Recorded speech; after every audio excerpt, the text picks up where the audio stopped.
Erim Rossiyaga ishga ketgan kuni uyimizdagi sukunatni hech qachon unutolmayman. Yo'lga chiqib ketganidan keyin uy ichi birdan bo'shab qolgandek, hovlimizda ham, ko'nglimda ham bir og'ir boshliq paydo bo'ldi. Erta tongdan kechgacha uy ishlari, chorva, bog, hamma narsa mening yelkamda qoldi. Yolg'iz ayol uchun bu ishlarga yetishish oson emas ekan. Har kuni kechgacha charchab, charchoqqa tolib yotardim. Kunlar o'tib, tanam charchashga, qo'loyoqlarim og'rishga boshladi. Bir kuni oila bo'ylab qaynukamni yordamga chaqirishga qaror qildim. U qariyb 22 yoshda, o'qishni tugatgan, hali uylanmagan, qishloqda bekasdi mayda ishlarda yurar edi. Uni bogni tozalash, og'ir narsalarni ko'tarish, uy qurilish ishlariga qarashish uchun chaqirmoqchi bo'ldim. Dastlab u xursand bo'lib kelishga rozi bo'ldi. Ilk kunlarda hammasini jimgina, ortiqcha gap so'zsiz bajarardi. Men ham unga opa-singlidek muomala qilardim. 1-2 kundan keyin u ko'proq vaqt uyimizda qolishni boshladi. Ba'zida ish tugagach hovlida o'tirib men bilan gaplashardi. Dastlab gaplari oddiy, qishloqdagi yangiliklar, hovlida nima qilish kerakligi haqida edi. Ammo vaqt o'tishi bilan uning qarashlari o'zgarganini his qila boshladim. Ilgari oddiy qaragan ko'zlarda endi nimadir boshqa, nozik, lekin aniq ko'rinib turgan istak paydo bo'lgandi. Gap so'zlarda ham mayda ishoralar, hazil-mutoyiba ko'paydi.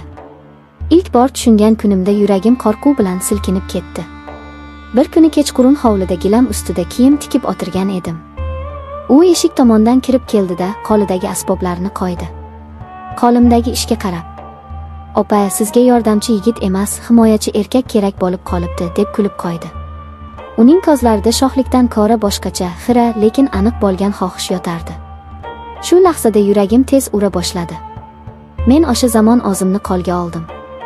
Hech narsa demadim, faqat yuzimni qattiq va sovuq qilib ishni davom ettirdim. Ammo u kundan keyin u menga turli gaplar aytishni odat qildi. "Opa, siz juda chiroylisiz, eringiz qachon kelar ekan, bilmadim-da", degan gaplarni eshitganimda ichim titrab ketardi. Har kuni o'zimga shunday derdim: "Sen xiyonat qilmaysan, sen o'zingni to'g'ri yo'ldan chiqarmaysan. Sening noming ham, oilang ham sening qo'lingda." Bu so'zlar men uchun qalqonga aylandi. Bir kuni u menga yaqinlashib, "Opa, sizga yolg'iz qiyin bo'lsa, men bor-ku, axir", deb qo'ydi. Shu kuni unga qattiq javob qaytardim. "Sen men uchun qaynisan, men sening opangman. Boshqa bunaqa gapni aytma. Boshqa odam eshitsa sen uchun ham, men uchun ham yomon bo'ladi." U avvaliga kulib qo'ydi, keyin esa bir oz ranjigandek chiqib ketdi. Shundan keyin u uyimizga kamroq keladigan bo'ldi. Men esa har kuni Allohdan shuni so'rardim: yo'ldan adashmaslik, poklikni saqlash va oilamni asrash. Har qancha qiyin bo'lmasin, xiyonatga qadam qo'ymadim. Vaqt o'tib, erim ham qaytdi. U kelganida mening ko'zlarimdagi huzurni ko'rdi. Chunki men uni yuzim tikib kutib olganimdan, pok niyatim va toza ko'nglim bilan faxrlanardim. Erim qaytganida ko'zlarimga uzoq tikildi. Go'yo men bilan birga u ham bu yillarda juda ko'p narsani boshidan o'tkazgandek edi. Men esa unga qarab ichimdan shukr qildim. Alloh meni imtihondan o'tkazdi, ammo yuzim yorug' bo'lib qoldi. Lekin hayot tinchlanmadi. Qishloqda gap-so'zlar shamoldan ham tez tarqaladi. Men qaynukamni yordamga chaqirganimni ham, u bilan hovlida ishlaganimni ham ko'rgan qo'shnilar bo'libdi. Bilasiz-ku, odamlar ko'rganiga yarashmagan rang berishdan to'xtamaydi.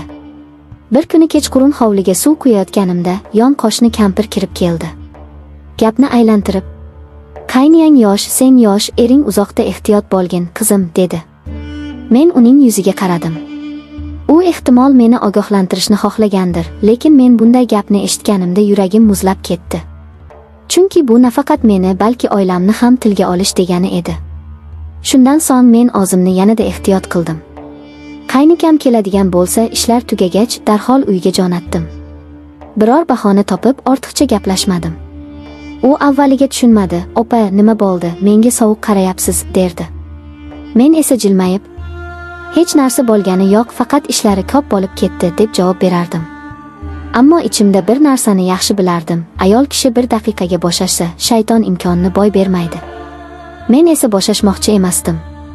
Qishloqda bir necha misolni ko'rganman. Erlari Rossiyada bo'lgan ayollar birinchi hazildan boshlangan gap oxirida butun umriga dog' tushirib qo'yganini. Bir kuni qaynukam ishlayotganida men bog'da gullarga suv quyayotgan edim. U yaqinlashib qo'limdan chelakni oldi.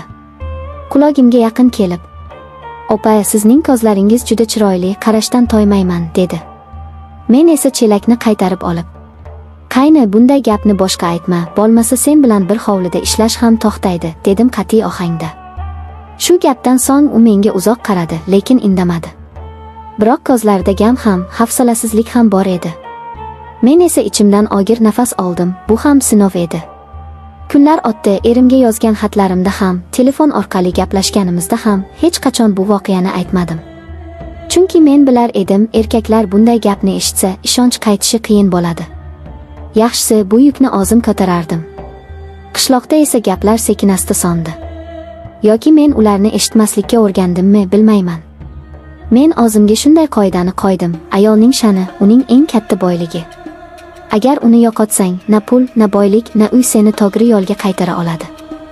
Vaqt o'tib, erim bilan birga yana eski hayotimiz tiklandi. Qaynukam esa orada boshqa joyga ishga ketdi. O'sha kundan beri men ko'nglimda shukr bilan yashayman. Bu dunyoda ayolni eng go'zal qiladigan narsa uning pokligi. Erim qaytib kelganidan keyin ham men ichimdagi o'sha voqealarni unuta olmadim. Go'yo hayotimdagi bir sahifa qora siyoh bilan yozilgandek edi. Men uni yopdim, lekin har safar qaynukamni eslab qolganimda o'sha ko'z qarashlari, o'sha gaplari yodimga tushardi. Eri uzoqda bo'lgan ayol uchun bu juda nozik masala.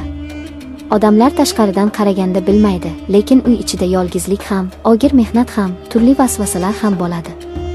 Men o'zimni tutganimdan faxrlanardim, lekin baribir o'sha davr men uchun katta maktab bo'ldi. Bir kuni erim bilan kechqurun choy ichib o'tirganimizda u birdan: "Sen o'sha paytlar yolg'iz juda qiynalgan bo'lsang kerak", deb so'radi. Men ichimdan, agar bilsang, qanday sinovdan o'tgandim deb o'yladim, lekin labimdan "Ha, ishlari ko'p edi, lekin Alloh kuch berdi" degan so'z chiqdi. Ehtimol men unga hammasini aytishim mumkin edi.